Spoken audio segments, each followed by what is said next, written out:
almost between these two as well before it can go a little bit pear-shaped, rather than it just being new girl, picked on. Yeah. Do you know? Yeah, 67,000 people are discriminated against each year because they're disabled.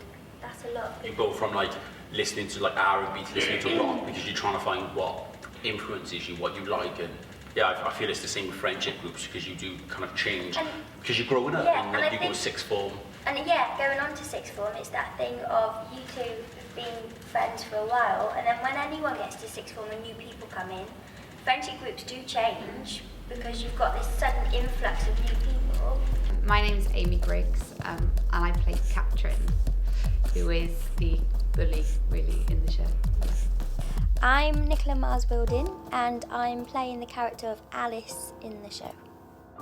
I'm Connor, and I'm playing Reese, who's the like kind of the main boy, really, in the piece. Obviously, there's Alice, there's Kat, and then yeah, Reese is kind of in the middle. So the piece is called Real Human Being. It was written by somebody called Matthew Bulgo, and it is to try and get people talking about the topic about disability hate crime.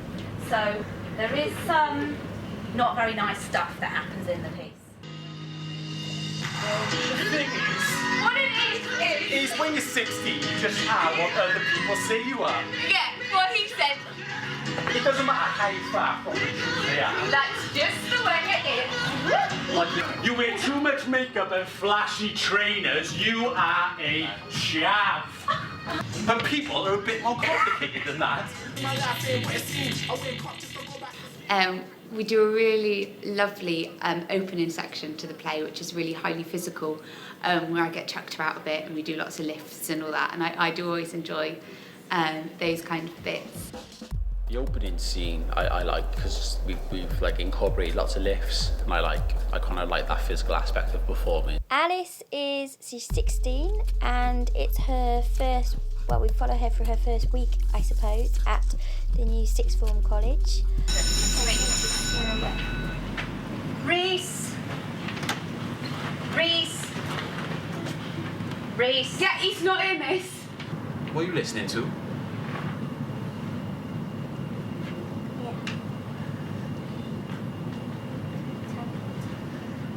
It's kind of Alice's emotional and physical journey in that first week at sixth form college. What are you doing? Just give it back to her. Not until she asks nicely. I think Alice needs to learn some manners, don't you? Kat! Bark like a dog and then I will give it to you. Katrin, stop pissing around. All right. Initially, I think Katrin comes in to try and apologise and be friends with Reese and Alice again, but that spirals out of control and she ends up stealing her bag and making fun of her disability and all that kind of thing. Come on, my arm's getting tired. Woo! Too slow. Kat, why are you being such a knob? Shut it, Reese. Hey, Alice. I've got an idea. How about you beg for it? Somebody needs to be put back in their cage if you've begged, Reese. Do you want that, Essie? Well, just stop it then.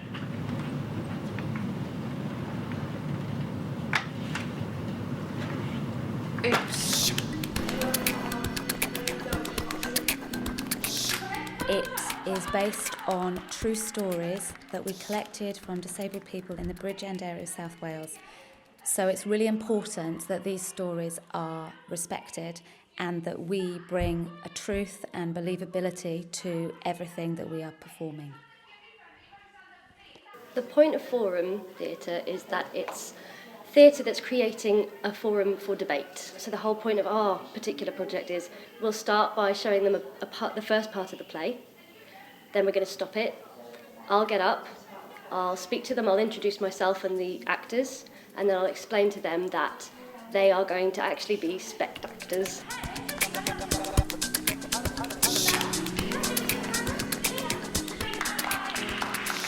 They'll be like, oh no, you don't know the difficulties she's going through. Fantastic. Right, let's give it a go. Action.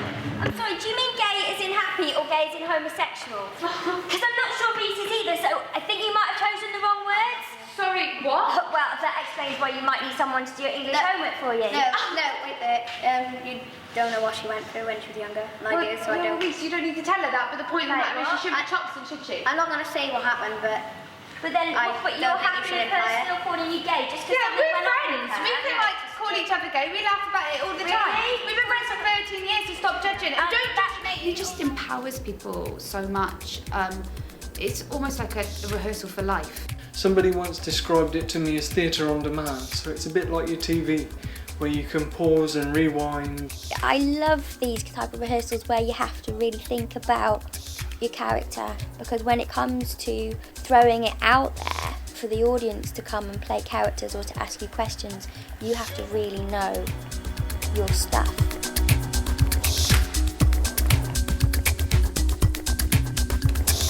I think that at the beginning of the show, people do like her, and especially the year 9s and the younger people can kind of see a bit of themselves in her kind of cockiness and all of that. What do we know about Katrin? This is Katrin. This is Amy who was playing Katrin. What do we know about Katrin? She's a big bully. She's a big bully? And a little bit like you, I suppose. As if that's any of your business, you spaz. Hey!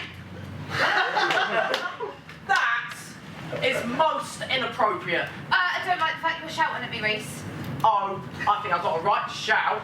When I was listening to Katrin, calling Alice that very, very rude words, I just stood up. I knew it was not appropriate.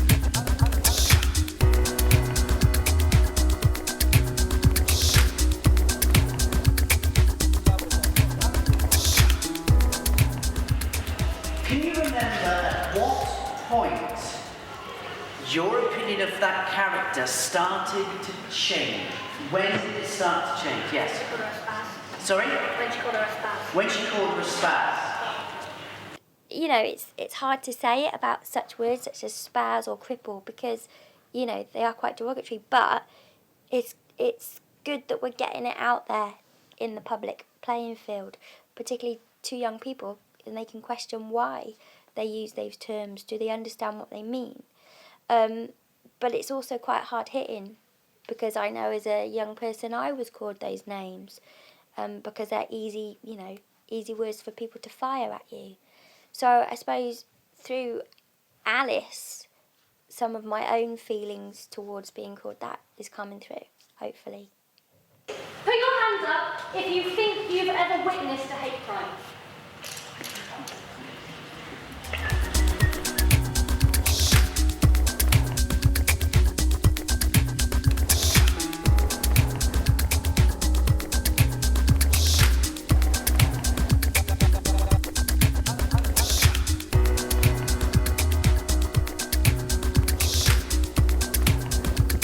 It's a massive challenge as an actor, and it's exhausting. It's mentally exhausting, I think, because I go home at the end of every day exhausted and feel awful for sort of having said the things I've said and done the things I've done, and that's just theatre.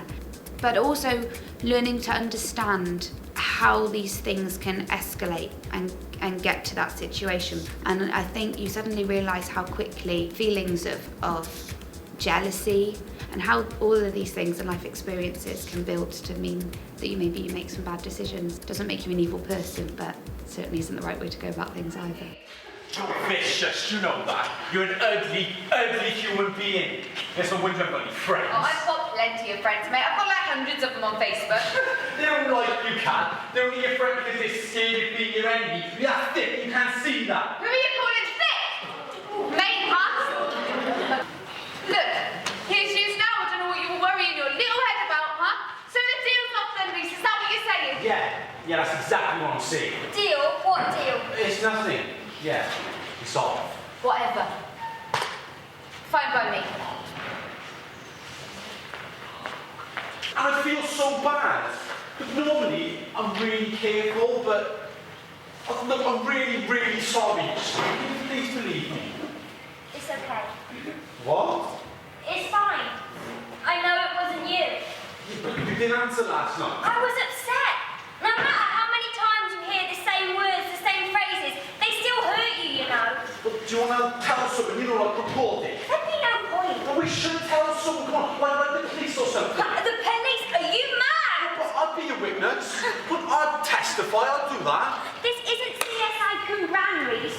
It'd be the least of their worries. I'm sure they've got far more important things to worry about. And besides, if you did that, she'd make your life a living hell too. He's being a pussy, miss. Yeah, that's not quite how I'm going to handle it. Do you want to try again? Well, he can't make up his mind, can he? He just keeps banging about. I mean, does he want to kill that other guy or doesn't he? He says he does at the beginning, then when he gets the chance, he just bottles it. Good, Catherine. Like a pussy.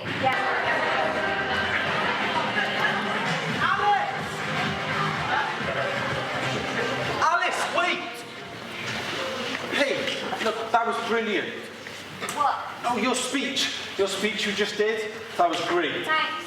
I guess I'm good at pretending. I get lots of practice. Well, I don't get you. You know, pretending not to see the looks or the fingers pointing. Pretending not to hear the whispers or the little comments. Yeah, I bet. It's just, there's always something, you know. As if I haven't got enough to deal with, then there's people like her. Yeah, but I thought you Oh, like I said, I'm good at pretending.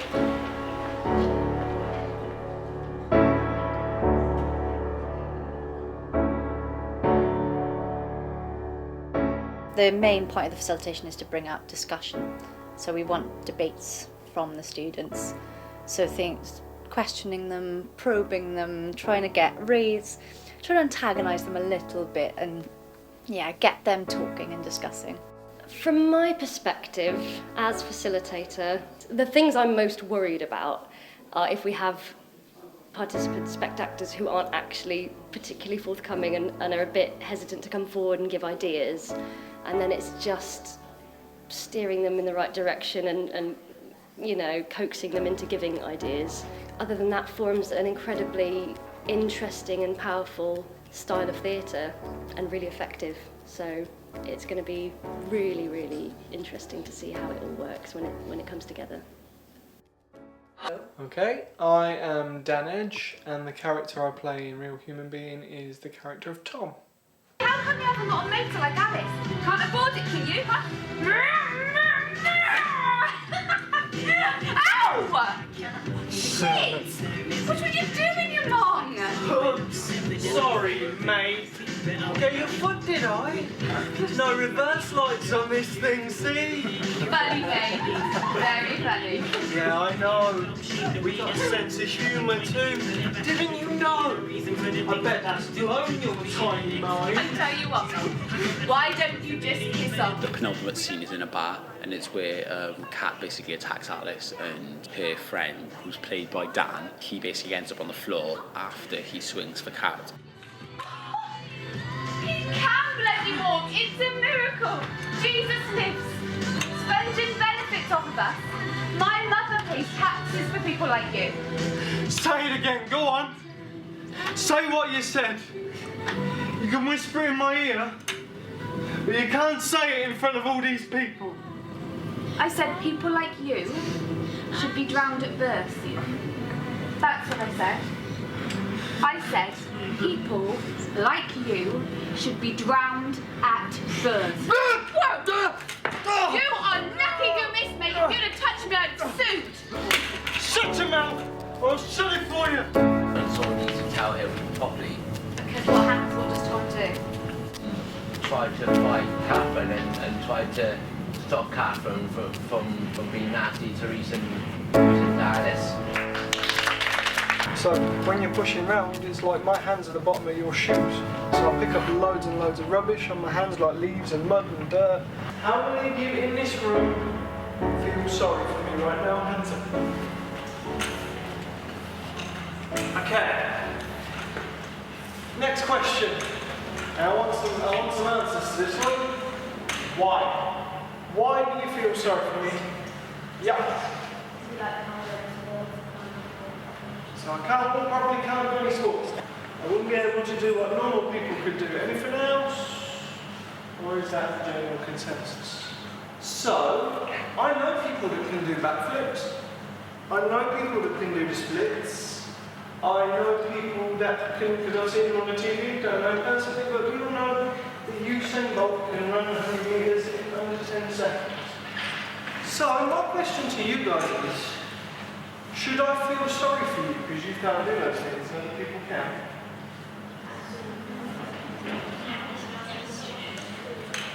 Right, see, that's all got you thinking now, hasn't it?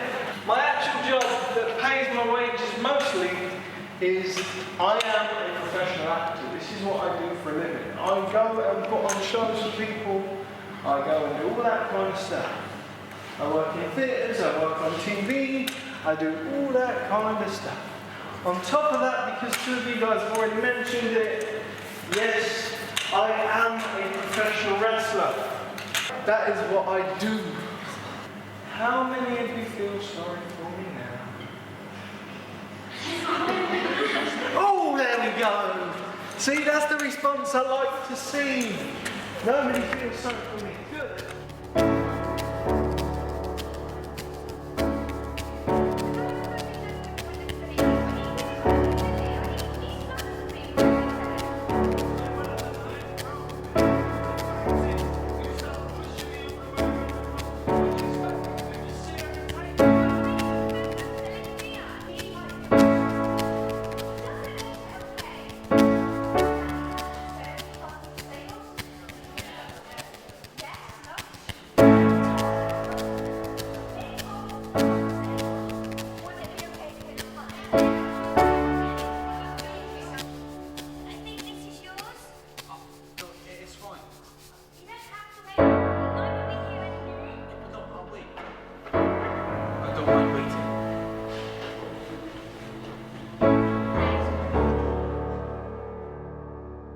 Taking Flight Theatre Company are an inclusive theatre company based in Cardiff.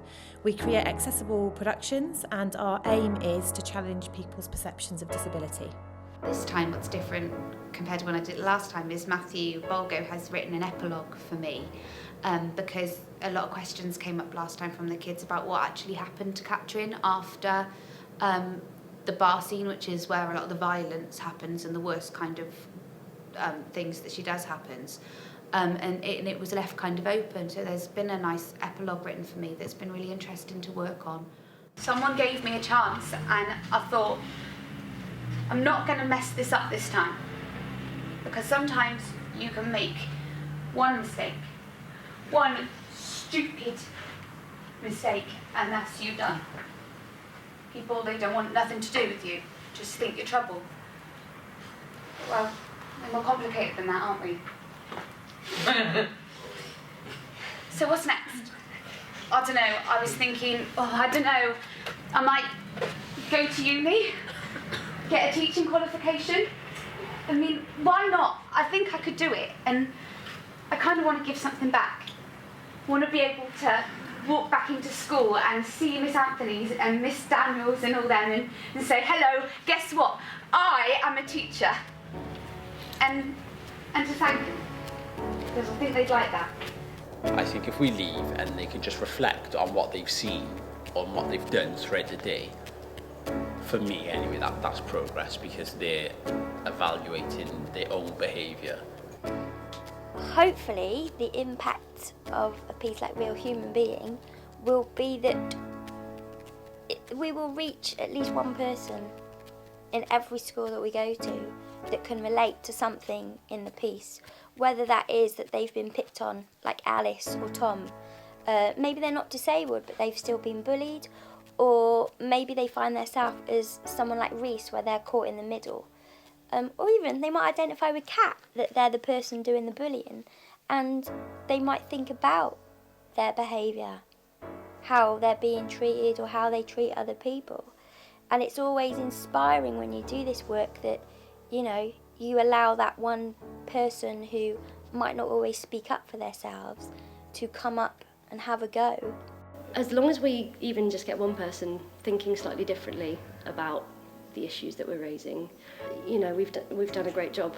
And it's just raising awareness, and especially the age group we're taking this to. A lot of them may think they've never met a disabled person before, and just not be aware of what's around them, and have never been encouraged to be aware because their elders don't either. You know, so it's just raising this awareness, raising the issues, giving them a forum for debate and discussion.